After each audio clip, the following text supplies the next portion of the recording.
하나님의 말씀은 역대상 27장 말씀입니다. 읽으신 것처럼 27장 말씀은 이제 나머지 국가 조직에 대한 다윗과 함께 일할 사람들의 명단이 또 쭉 나와 있습니다.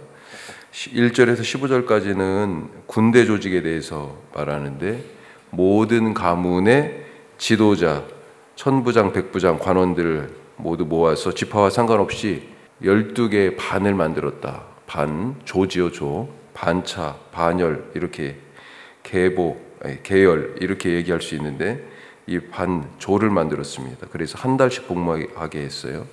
각 반은 24,000명, 그러니까 전체가 28만.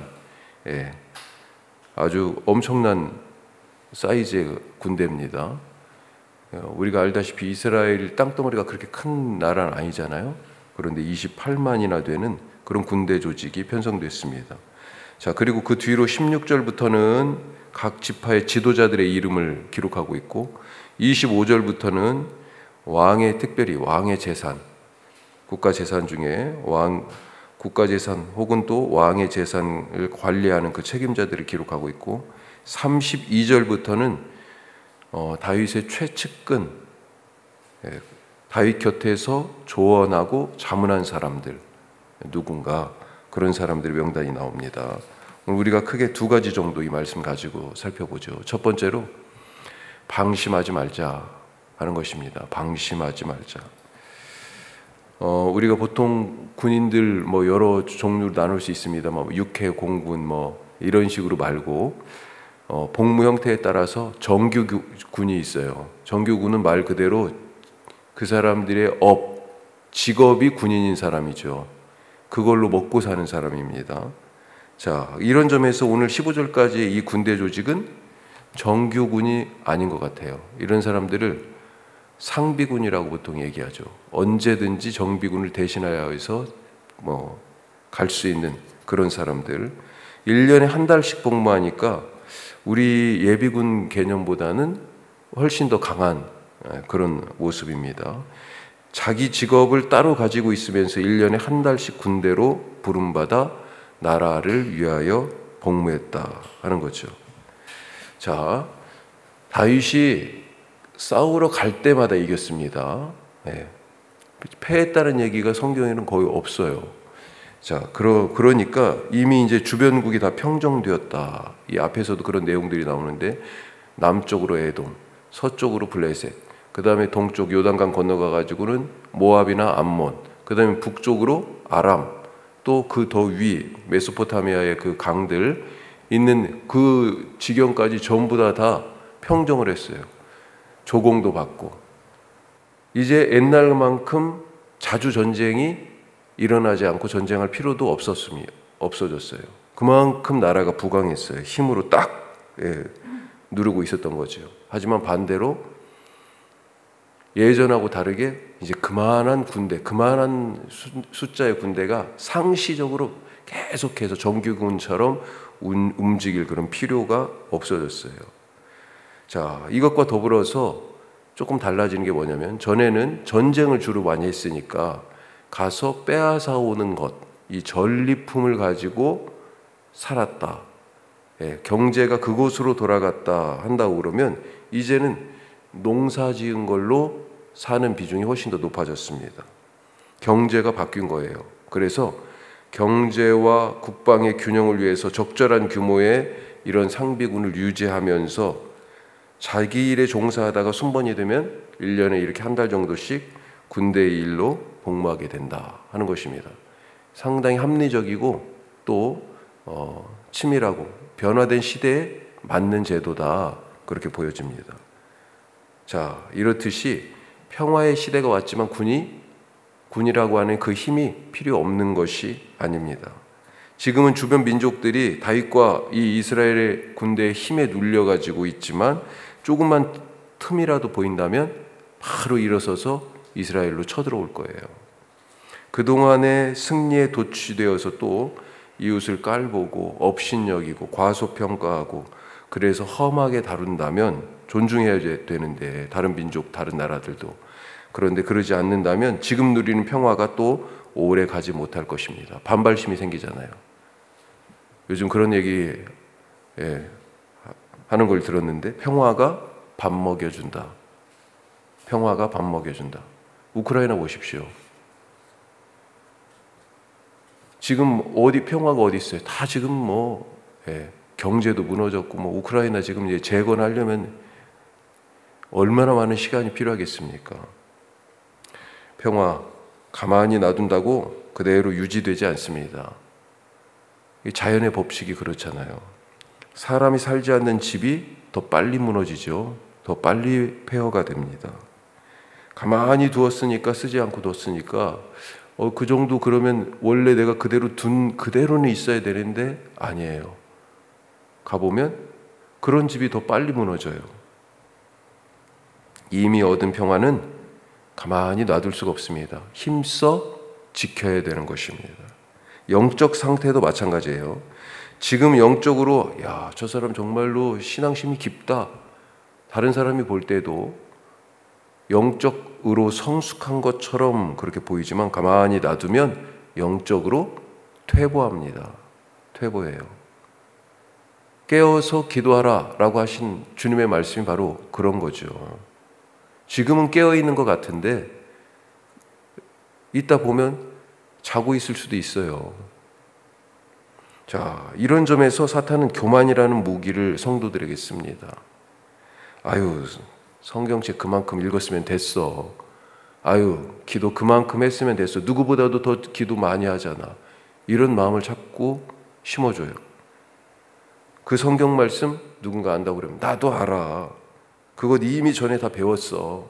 이런 마음을 갖게 하고 지금은 안 해도 되는 것처럼 착각하게 만듭니다. 교만은 방심하게 만들고 나태하게 하고 안주하게 합니다. 만약에 다윗과 이스라엘이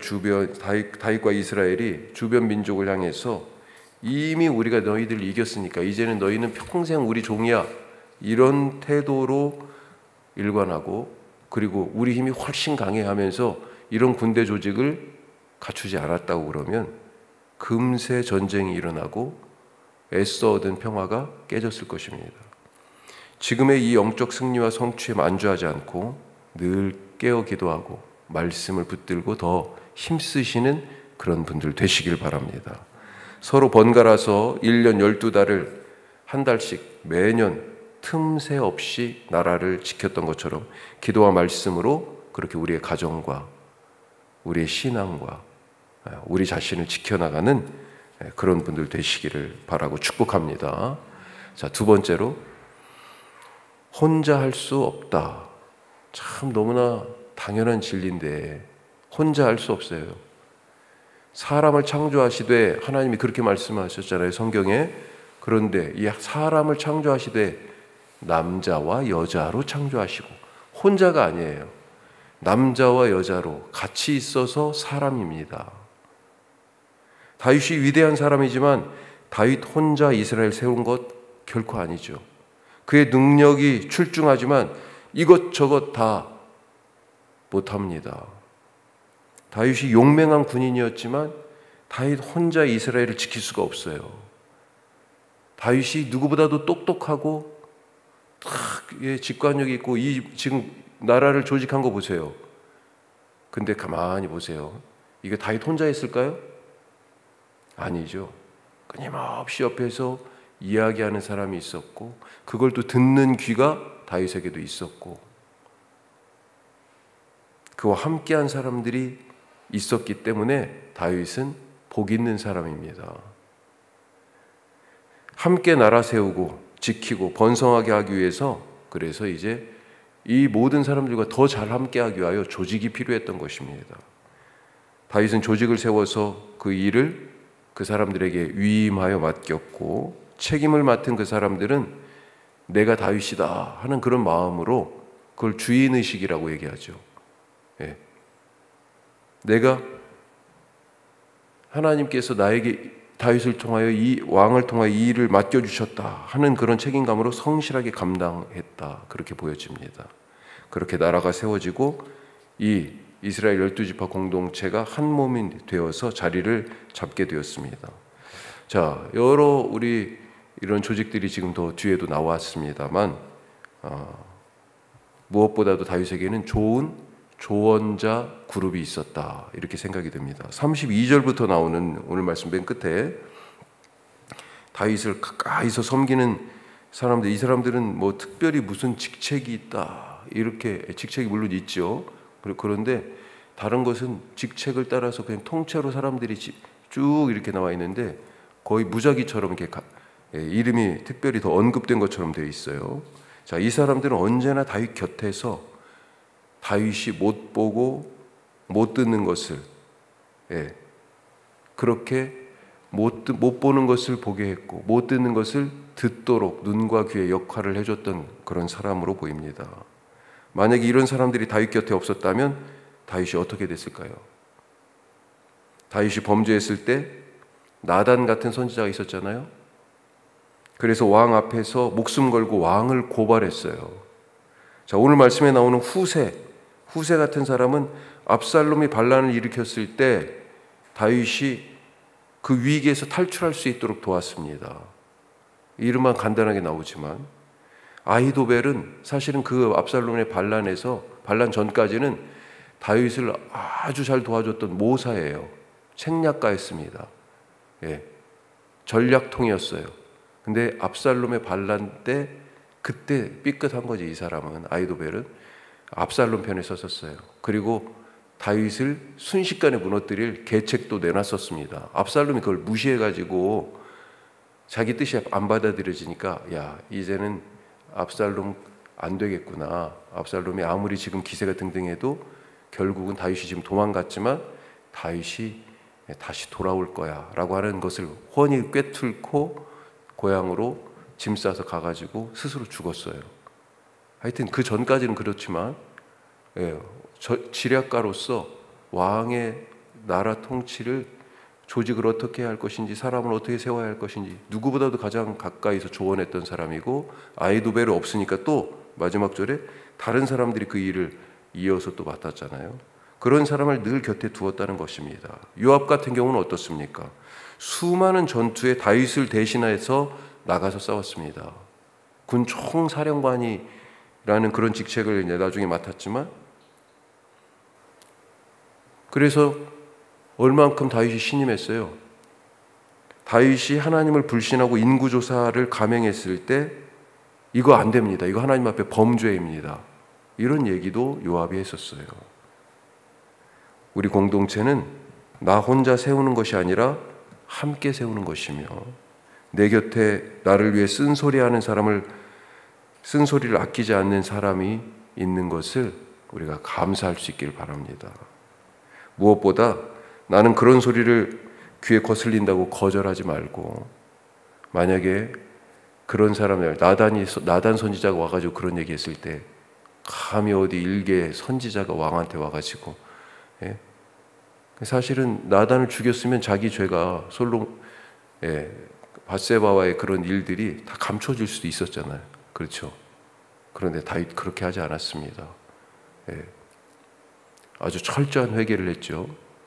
요압 장군한테서도 마찬가지예요. 여호와 앞에 인구조사가 범죄함이라고 얘기했을 때, 당신 저놈이 저거 군대 장관인데 나한테 반기를 드네? 이런 마음 먹었으면 어땠을 거예요.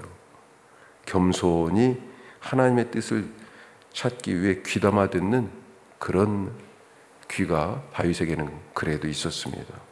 그래서 하나님이 원하시는 신앙 공동체를 세워나가는 그런 왕이 될 수 있었다. 오늘 우리가 그런 사람 될 수 있길 바랍니다. 혼자 할 수 없어요. 기도하겠습니다. 오늘 크게 두 가지 말씀 나눴습니다.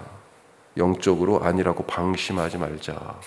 지금 우리에게 주신 평화, 은혜, 이거 그냥 얻어진 거 아니에요. 우리의 구원, 우리가 그냥 얻어진 게 아니고 예수님의 희생이 따랐습니다. 영적 상황에서도 영적 희생이 필요해요. 항상 우리 공동체가 서는데, 그래서 오늘 우리 새벽에 기도하러 오신 여러분들의 헌신과 수고 감사합니다. 이렇게 혼자 교회가 세워질 수 없어요. 나라도 마찬가지고요. 함께 해야 하는데, 그러려면 서로 듣고 보는 그런 눈과 귀가 서로 되어줄 수 있어야 되겠죠. 오늘 다윗 곁에 그런 사람들이 있었습니다. 주님, 내가 오늘 누군가의 그런 사람이 되게 하시고 또 내 곁에 있는 누군가가 하나님이 나를 위해 보내신 사람인 줄 알고 그 사람의 말도 귀 기울여 잘 듣고 그렇게 함께 세워나갈 수 있는 사람 되게 하옵소서. 우리 기도하실 수 있길 바랍니다. 오늘 우리 송찬양 형제 결혼 예식이 있습니다. 새롭게 하나님이 만드시는 가정 축복하옵소서. 기도해 주시고 또 다음 주일, 내일 주일 거룩한 예배 우리가 잘 준비해서 드리게 하옵소서. 특별히 우리 어린이부 위해서 기도해 주시기 바랍니다. 기도하겠습니다.